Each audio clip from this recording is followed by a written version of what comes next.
हमारे वैज्ञानिक कितनी दूर की सोच के साथ काम कर रहे हैं। साथियों, मैं आपको एक और प्रेरणादायक पहल के बारे में बताना चाहता हूं। आईआईटी मद्रास का एक्सटेम केंद्र अंतरिक्ष में मैन्युफैक्चरिंग के लिए नई तकनीकों पर काम कर रहा है। ये केंद्र अंतरिक्ष में 3D printed buildings, metal forms और ऑप्टिकल फाइबर जैसे तकनीकों पर रिसर्च कर रहा है। ये सेंटर बिना पानी के कंक्रीट निर्माण जैसी क्रांतिकारी विधियों को भी विकसित कर रहा है। एक्सटेम की ये रिसर्च भारत के गगनयान मिशन और भविष्य के स्पेस स्टेशन को मजबूती देगी। इससे मैन्युफैक्चरिंग में आधुनिक टेक्नोलॉजी के भी नए रास्ते खुलेंगे।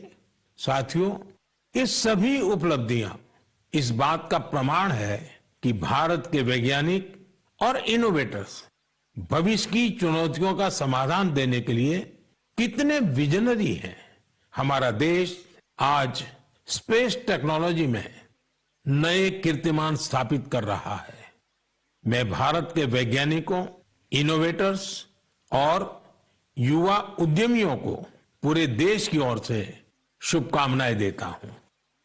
मेरे प्यारे देशवासियों, आपने कई बार इंसानों और जानवरों के बीच गजब की दोस्ती की तस्वीरें देखी होगी। आपने जानवरों की वफादारी की कहानियां सुनी होगी। जानवर पालतू हो या जंगल में रहने वाले पशु, इंसानों से उनका नाता कई बार हैरान कर देता है। जानवर भले बोल नहीं पाते, लेकिन उनकी भावनाओं को, उनके हाव भाव को इंसान भली भांति भांप लेते हैं।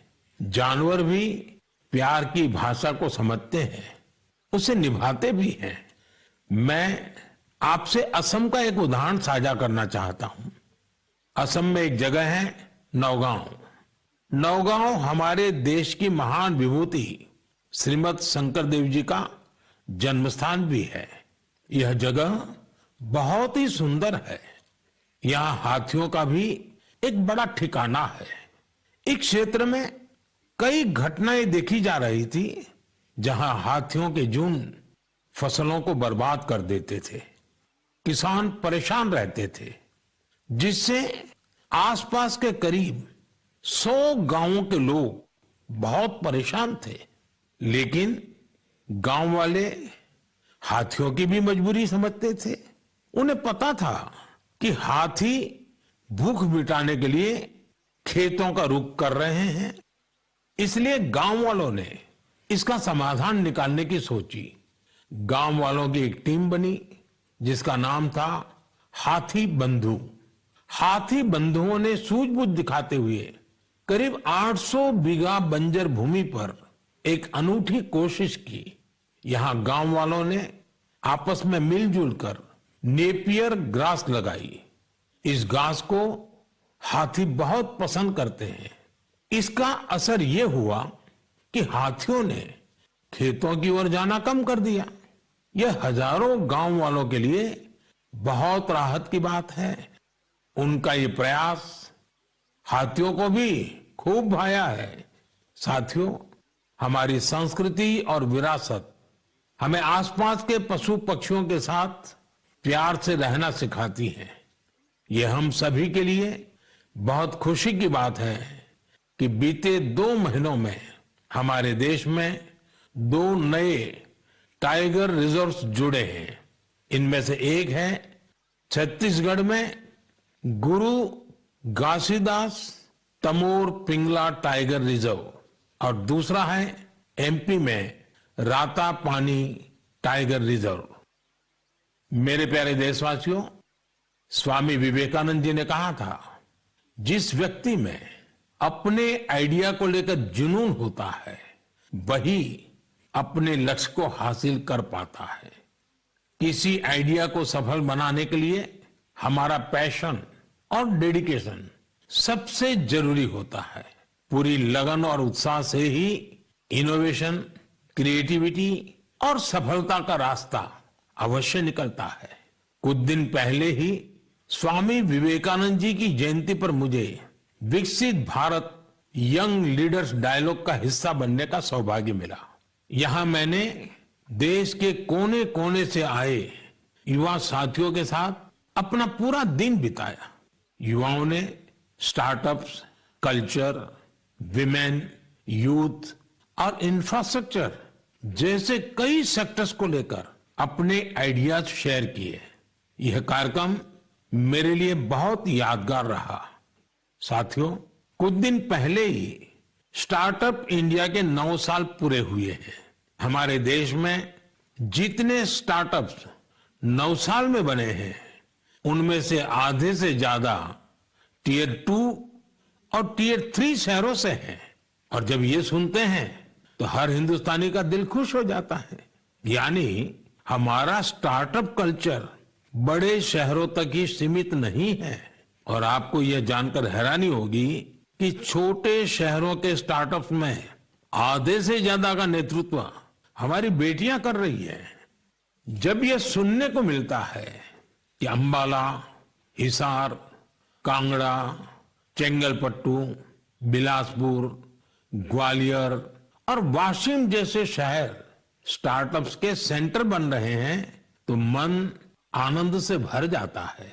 नागालैंड जैसे राज्य में पिछले साल स्टार्टअप्स के रजिस्ट्रेशन में 200% से अधिक की वृद्धि हुई है।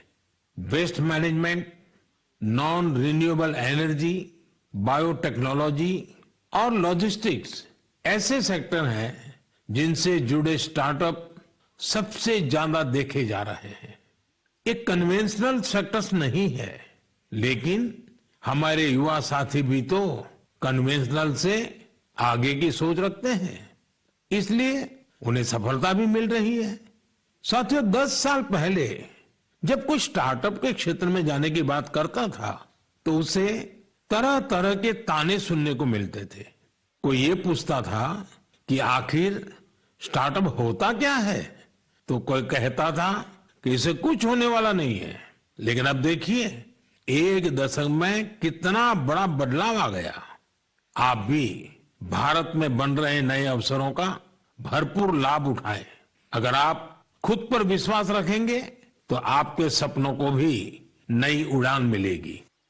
मेरे प्यारे देशवासियों, नेक नियत से निस्वार्थ भावना के साथ किए गए कामों की चर्चा दूर सुदूर पहुंच ही जाती है। और हमारा मन की बात तो इसका बहुत बड़ा प्लेटफॉर्म है।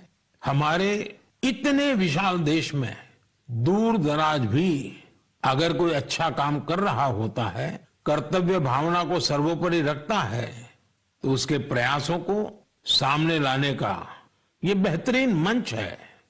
अरुणाचल प्रदेश में दीपक नाबाम जी ने सेवा की अनूठी मिसाल पेश की है। दीपक जी यहाँ लिविंग होम चलाते हैं, जहां मानसिक रूप से बीमार, शरीर से असमर्थ लोगों और बुजुर्गों की सेवा की जाती है।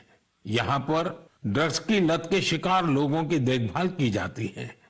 दीपक नाबाम जी ने बिना किसी सहायता के समाज के वंचित लोगों, हिंसा पीड़ित परिवारों और बेघर लोगों को सहारा देने का अभियान शुरू किया। आज उनकी सेवा ने एक संस्था का रूप ले लिया है। उनकी संस्था को कई अवार्ड से भी सम्मानित किया गया है। लक्षद्वीप के कवरत्ती द्वीप पर नर्स के रूप में काम करने वाली के हिडुम्बी जी, उनका काम भी बहुत प्रेरित करने वाला है।